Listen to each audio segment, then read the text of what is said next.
Kushinagar airport से खाड़ी देशों के लिए सीधी फ्लाइट की मांग कर रहे लोगों के लिए एक बुरी खबर सामने आई है।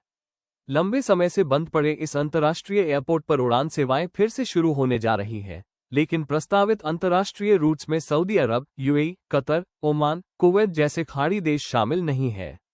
जानकारी के लिए बता दें कि एयर इंडिया एक्सप्रेस ने कुशीनगर से नियमित विमान सेवा शुरू करने की सहमति जताई है, जो मुख्य रूप से 15 फरवरी 2026 से प्रभावी हो सकती है।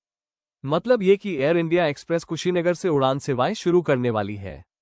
बताया जा रहा है कि एयरपोर्ट अथॉरिटी ऑफ इंडिया और एयर इंडिया एयरलाइंस के बीच बातचीत सफल हुई है, जिससे घरेलू और अंतर्राष्ट्रीय दोनों तरह की उड़ानें बहाल होने की उम्मीद जगी है।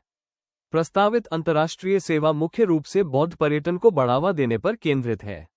एयर इंडिया एक्सप्रेस दिल्ली, कुशीनगर, वाराणसी, बैंकॉक रूट पर फ्लाइट शुरू करने की योजना बना रही है। ये रूट कुशीनगर को थाईलैंड से जोड़ेगा, जहां से बड़ी संख्या में बौद्ध तीर्थयात्री आते हैं। कुशीनगर की बात करें तो यहां भगवान बुद्ध ने महापरिनिर्वाण प्राप्त किया। लुम्बिनी, सारनाथ और गया जैसे अन्य बौद्ध स्थलों से जुड़ा महत्वपूर्ण केंद्र है। इस रूट से विदेशी पर्यटकों की यात्रा आसान होगी और पूर्वांचल के पर्यटन को नई गति मिलेगी। हालांकि खाड़ी देशों से जुड़ी मांग इसलिए मजबूत है क्योंकि कुशीनगर और आसपास के जिलों जैसे पश्चिम चंपारण, गोपालगंज, सिवान से बड़ी संख्या में मजदूर सऊदी अरब, यूएई, कतर आदि में काम करते हैं। ये लोग सालाना छुट्टियों में घर आते जाते हैं और दिल्ली या अन्य बड़े एयरपोर्ट तक पहुंचने में समय व खर्च दोनों ज्यादा लगता है।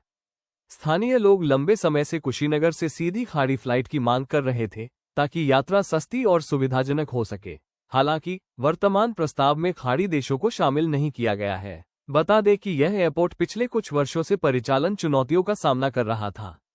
2023 के अंत तक घरेलू उड़ानें सीमित थीं और उसके बाद 2024-2025 में कोई नियमित कमर्शियल फ्लाइट नहीं चली।